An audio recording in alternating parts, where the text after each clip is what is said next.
Beyond the headlines. This is World Insight. Hello and welcome to World Insight with me, Tian Wei. Gold demand traditionally rises with a weaker dollar and lower U.S. interest rates. Gold's safe haven status and ability to remain a reliable store of value also make it attractive amid economic and geopolitical uncertainty. It has low correlation with other assets, so gold can act as insurance during falling markets and times of geopolitical stress. On Friday, gold prices fell 9%, its sharpest one-day drop since 1983. That's shortly after the precious metal touched a record high of $3,500 per ounce last month. Although the price still remains about 70% higher than it was at the same time last year. So what are the fundamental reasons for the gold price fluctuations? How much is it also reflection of the current debates of the global financial systems? Joining us in Portland, Yan Liang, Kramer Chair, Professor of Economics with Willamette University in Hong Kong, Hong Hao, Managing Partner and Chief Investment Officer with Lotus Asset Management. Last but not least, Ibrahim Rahman, Head of Indonesia Financial Group Progress and lecturer at the School of Sustainable Development with the University of Indonesia. Thank you so much for joining us. Now, what do you make of behind-the-scene logic regarding the latest dramatic fluctuation of gold prices in the global market? Gold and silver price and also the other precious metals price went through a parabolic surge in recent months, especially in the months of January. I think gold price surged almost 60%. I think silver price as well, right? So platinum, palladium surging more than 40% each. So it's a dramatic price increase that the world has never seen before. So I think once you get into this parabolic phase of price development, the market tend to crash towards the end, and that was what happened. So in the last few days of January, many of the metal exchanges around the world increased margin requirement for building and holding a position in the exchange. So I think as a result, you actually require substantial more amount of money to be trading these contracts. So I think as a result, some of the traders would have to reduce their size and positions. So then it creates a avalanche effect on the market. And so once the market price starting to plunge, you're seeing margin calls being issued by brokers. And if traders cannot meet the margin call requirement, then they would be forced to close their positions. And the closure can be quite disorderly. And this is actually what happened. But thank God, the price is surging back right now. On the other hand, we have seen gold prices continue to rise and central banks continue to increase to a certain extent their reserve in gold. What does that say to you, Mr. Hong? Yeah, well, I think the dollar debasement trade has been going on for a period of time now, especially going into 2025. I think the debasement trade of the US dollars has been accelerating. Many of the central banks around the world has been accumulating gold as part of the reserve assets. And in particular, the Chinese central bank has been delaying or reducing US Treasury purchase and instead building up gold accumulation as well. So I think now many of the central banks around the world is once again recognizing gold's role in diversifying a central bank's reserve. Do you see that trend likely to continue? I think gold price at about 5,000 and above seems to be a fair value to us, meaning that demand right now way outstrips supply. As price increase, you actually create more demand for gold. People are basically buying out of panic, right? So they're just afraid that as gold price surging, they may not be able to buy that $5,000 later on. So I think more likely than not, $5,000 or just a bit below is the bottom for gold price for this correction, and the gold should be resuming its uptrend from here. Yeah. What about for you, Mr. Ibrahim? I mean, you're based in Indonesia. How is the central bank in your country and others in Southeast Asia, East Asia, digesting the latest fluctuation? Yeah, I think as Hong mentioned that increase in gold can be driven by at least three major reasons. First, macroeconomic reasons is continuous declining in Fed rate, which means that the interest on interest-bearing asset will be declining. For Indonesia as well, we experience a dramatic increase on a compound annual growth rate of 3% since the last 5 years, meaning that it is very important to keep US gold as an alternative to US dollars as a central bank reserve in the current condition of full of uncertainty and all the global tensions involving many countries at the same time. Professor Yan, you're based in the US. Now, how do economists digesting the latest phenomenon? Of course, it can be a technical adjustment, but in the long run, what does that say about the US dollars and also this current financial system? Right. Well, I think in the US, investors and also I think policymakers alike are thinking about, this dollar trend. I think there are a lot of concerns. For one, for example, the challenge to the central bank independence, as we know that President Trump has been pressuring the central bankers to lower interest rates to stimulate and juice up the economy. So the kinds of infringement on the central bank independence policymaking has really caused a lot of doubt and concerns about independent monetary policy and therefore inflation fighting and therefore the dollar value. And I think on top of that, as far as investment strategy is concerned, I think in the private sector, there's also the concern about high inflation and also the correlation, positive ones, between stocks and fixed income assets. And so that's why I think, companies like Morgan Stanley and others have already come up with a strategy that shift from previous 60-40 strategy, right? 60% in equity, 40% in bonds, to now, more 60-20 and 20, adding 20% of alternative assets, such as gold, cryptos, and rental incomes, and so on. So I think there's some kind of testament, right, in this case, from both the private sector, but also in the policymaking circle, who have the concerns about dollar values. Not to mention, I think the global geopolitical trend has also indicated that, as I think the previous panelists talked about, many central bankers are adding more gold to their reserves, and we have seen this as a long-term trend because the dollar share of the global foreign exchange reserves has gone down from the 70% in the 2010s to now only about 57%. So this is a long-term trend for central bankers to diversify away from the very dollar-centered kind of a global financial safety net. And I think the added momentum has accelerated since the cease of the Russians' foreign exchange reserves, mostly in dollars. So I think this kind of long-term trend is going to continue, especially, again, with the heightened geopolitical uncertainties and also economic uncertainties. Right. Mr. Hong, we have been hearing debates about this and also attention spotlight being shining on gold, since 2022 almost. So over the years, what have we learned about the logic in the market and how is it related to some of the latest events, current affairs events as we speak? Yeah, well, I think it is really the credibility of the dollar. Ever since 2022, when the Russian-Ukraine war broke out, the U.S. actually weaponized the U.S. dollars during that time, right? So it actually expropriated the Russian gold reserve, foreign currency reserve.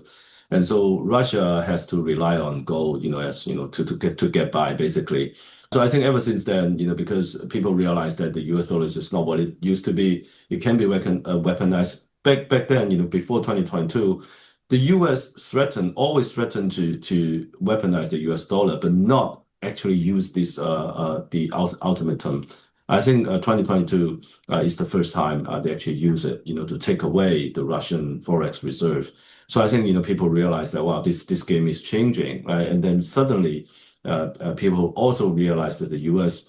Treasury situation, right? So this year in 2026, the U.S. Treasury debt would amount to more than 40 trillion US dollars in size. And I think that's roughly, at about 5,000 is roughly the total market cap for gold. So I think people realize that only gold can actually replace the U.S. Treasury as part of the viable central bank reserve currency. So I think as a result, people are just building up gold reserve. And also, in this point in time, given the rising geopolitical risk, I think everyone is underowned gold, right? Including central bank, including rich individuals, and also including the small retail investors. So I think people starting to come back to senses and then start to buy, panic. Professor Liang, as we know, early 1970s, when the Bretton Woods system collapsed, a few European banks trying to establish some kinds of quasi-gold standard, linking gold with the latest financial systems in the world. But the U.S. prefer it is more about U.S. dollar. So now, looking at where gold is and its continued rising prices, many wonder whether we should take a closer look at the different players and their attempts of using gold as a balancer. Right. And I think in addition to gold, I would argue that we're also seeing this multipolar currency system being unfold in front of us, right? And I think, as Prime Minister of Canada, Mark Carney, really addressed, at the Davos speech, that the world is experiencing a rupture. And I think we are also seeing this in terms of the international currency or international financial system, that the dollar hegemony is being challenged. We're starting to see, other currencies, they're being used as payment vehicles, also being reserve currencies, right? That now euro is about 20% of the foreign exchange reserves. China is a latecomer, but it's also growing as it's important in the global payment system and in terms of financing vehicles and so on. So I think what we're seeing is really, gold, of course, is being an important part of the kinds of international financial system.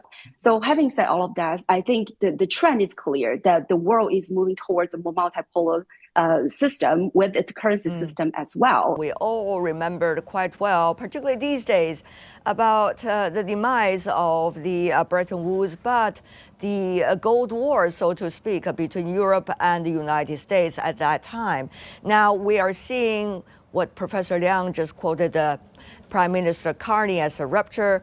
We can also say there has been a shift of relations across the Atlantic, some of the major currencies, where some of the major currencies are. So tell me more about how you are looking at the latest discussions, not only among economists, but also historians. Yeah, I think especially we are in Southeast Asia, like Indonesia, Malaysia, Vietnam, Thailand, we have been catering the interests for United States for a long, long time. And then we just realized that what we have been given to United States all along has not been interpreted correctly with the current trade war and sentiment that increased negative sentiment towards US dollars in particular. So we can then understand why Central Bank of Indonesia, for instance, Bank Indonesia or other central bank in Southeast Asia is, tending towards de-dollarizations and trying to reduce the concentration risk on using US dollars as the anchor for reserve, knowing that basically we are not that too close to United States in terms of trade, for instance, except for the Philippines or Vietnam. So I think for countries like Indonesia, Malaysia, and Thailand, it is very important for us to be more creative in diversifying our reserve out from US dollars, because our activities is also in distance towards US dollars. So I don't think it is radically backward towards Bretton Woods system, but it is a gradual process of not using US dollar as the main anchor in our currency reserve for many central banks in Southeast Asia. The economic order between countries is being restructured. Basically, there are gradually you will see two separate different supply chains between East and West. And also the Chinese trade relationship with Asian countries are now getting substantially larger. So as a result, it actually creates the demand for the Chinese yuan cross-border. And also nowadays, the cross-border trade, more than 50%, close to 60%, is actually settled in yuan. So, basically you create a substantial interest and demand in the Chinese yuan across the Asian countries. So therefore, these countries and also China's dependency on the US dollar is actually decreasing. Without a doubt, I think over the next couple of years, this trend will be even more obvious than, what it is now. Sideline Story brings you all things sports related. The hottest topics, latest events, juiciest stories, all with a very personal take. Subscribe to Sideline Story Podcast for heated sports discussions covering events that are happening in China and around the world. At the same time, we see economists in the U.S. Has been talking about their version, very interestingly, because we have seen the U.S. debt has already crossed what some call the Rubicon level. And as a result of that, many are saying U.S. is building Bretton Woods 2.0, trying to rewrite gold prices to deal with its debt problems. Now, Professor Liang, how do you see the argument from the other side? Well, I think in the US, the debate about the so-called fiscal sustainability is actually quite split. There are definitely economists who believe this is a big problem, and the way to get out of this conundrum is really by inflating the currency, right? In a way, sort of create a kind of currency debasement, and therefore that would reduce the real debt burden. There's also people who argue that these kinds of sort of fiscal difficulties, right, can be addressed by higher growth. And I think, from the Federal Chair nominee, Kevin Walsh's point of view, right, he argued about, AI and productivity boom. And so that would help to reduce inflation. And so in a way that would help to sustain, the US economy and bring more sort of confidence in the dollar, especially argue about shrinking the balance sheets of the Federal Reserve in a way to, again, consolidate and boost a little bit the confidence in terms of the dollar.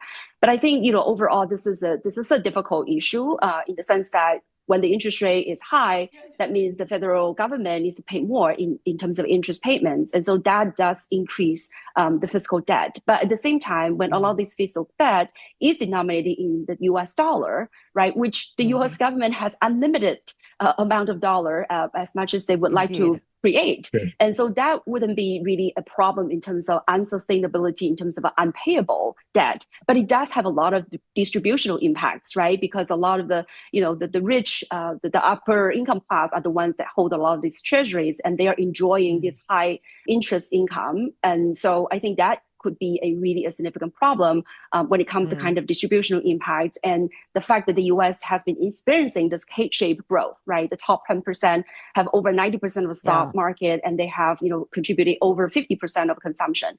I think that could be really a long-term issue as well. Ibrahim, your thoughts on the same question, please. Yeah, I think what is Professor Liang mentioned is also happening in many countries in Southeast Asia. Like people are starting to understand gold more than grandparents or older generation type of investment. So during the peak of gold price 1-2 weeks ago in Jakarta, you couldn't even enter the building as people are stranded to order gold as part of their new type of investment.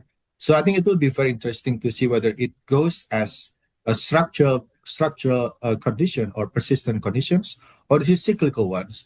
I'm still thinking that with the whole sentiments towards United States and all actions they have made recently, negative sentiment has led us to believe that US dollar is not as strong as what we expected before. And, we expect later when everything has been moderated, then everything will go towards standard equilibrium. But we don't know yet what will be the end game of this volatility of price. But as for now, we believe that gold has been one of the favorite, and it's becoming more than standard investment as it used to be 10 or 5 years ago. Right. We have been hearing from Chinese banks warning right before the plunge, the huge plunge we see in the international market of the fluctuation of prices of gold. Meanwhile, we also see China has decided to cut the gold exemption tax. So what do all of these measures combined together mean for the cooling down of the minds of investors, and also cutting short maybe the lines waiting right outside the gold shops, Mr. Hong? Yeah, I think the authorities is trying to slow down the rally. As gold and silver price continue to surge, we're actually seeing the market, many of the traders are actually adding leverage to their position. So it's a recipe for disaster, a recipe for crash. And I think that is a direct cause of the recent crash that we observed a few days ago. I think right now, we're observing the leverage in the market is being reduced substantially. I think the authority has achieved at least part of their goal to reduce leverage. So, if you look at the volatility in the gold and silver price, they're starting to subside. And also, in terms of leverage, in terms of the number of open interest in the gold and silver market in the Shanghai Futures Exchange, they're being reduced as well. And also, as a result, the exchange here is actually lowering once again the margin requirement after increasing it a few times since the beginning of this year. So what that is telling us that the authority is sort of achieving at least part of their goal, and the volatility of the market is starting to subside, and then the price of gold and silver can be refocused back onto their fundamentals. Mr. Rahman, what do you think? Have those policies worked? What about in your country? How do you see policymakers and help investors, particularly individual investors, to stay reasonable? Well, the increased price in gold has been happening at the same time where Indonesia's stock market was hit by Morgan Stanley, rebalancing Indonesia's stock just a couple of days ago. So as we have seen that Morgan Stanley has, reduced their confidence towards Indonesia's stock exchange due to regulatory concerns of transparency and governance. At the same time, price of gold has been increasing dramatically to force people, flock outside of, Antam and Katambang, which is selling all the metals. So I think it is very important to moderate, because otherwise it will be, huge, excess demand for gold will not be good either for the market. So I think we in Indonesia, we are also looking at new stability, as putting all assets into gold is also not good, given that we have been relying more on several assets altogether. So I think what authorities has been doing so far is trying to reduce the shock and reduce the demand for gold in more substantial way. Professor Liang, what is your observation? I think on the one hand, I think it's great for the Chinese government to put in these policies to put sort of a break and also to reduce leverages. I think Mr. Hong mentioned.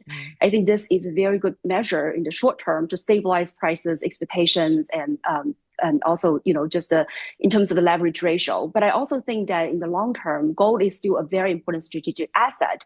And I think, again, we have mentioned about central banks' tendency to diversify. We're talking about private investments to diversify, and gold is treating as a safe haven asset in this rising geopolitical, uncertainties. And so I think in the long term, there's really a lot of potential, right, for gold to play a much more important role in the global financial and currency system. And that's why I think, China, the government has been really, implement strategies. For example, the newly concluded the Asian Financial Summit that have already inked the cooperation agreements between Shanghai Gold Exchange and Hong Kong Gold Exchange, and to develop more storage space in Shenzhen.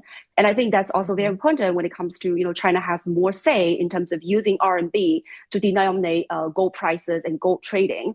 So I think this is again, a sensible strategy going forward to, on the one hand, stabilize gold prices and again, prevent over leverage, but in the longer term, to really develop the infrastructure, the facility to continue to play a key role in both determining the gold prices, but also in that broader sense of having a more important role in the global financial system. We're seeing very complex and volatile environment as a result of many latest geopolitical and geoeconomic changes. So as a result, Mr. Hong, how do you see China is trying to safeguard rather the security of its investment and maintain so that it will maintain a certain level, not only in the near term, but also in the longer term? Yeah, well, I think besides using gold to replace the US Treasury as part of our central bank reserve assets, I think the Chinese authorities has also been developing cross-border payment system in the past 10 years already. So right now, if you travel in Southeast Asia, in many of the Asian countries, you will be able to actually use the Chinese cross-border payment system to settle most of your bills, including Alipay and also WeChat Pay and many other forms to do so. So I think, in so doing, it creates larger demand for the Chinese yuan in the Asian countries, and also diversifying not only China, but also many of the Asian countries' dependency on the US dollars. That is safety in its own good. So I think going forward, besides doing this, I believe that the Chinese purchase of the US Treasury bond would continue to decelerate, especially given the outlook for the US debt is still very uncertain. And also, I think China is trying to developing more relationship with the European trading partners.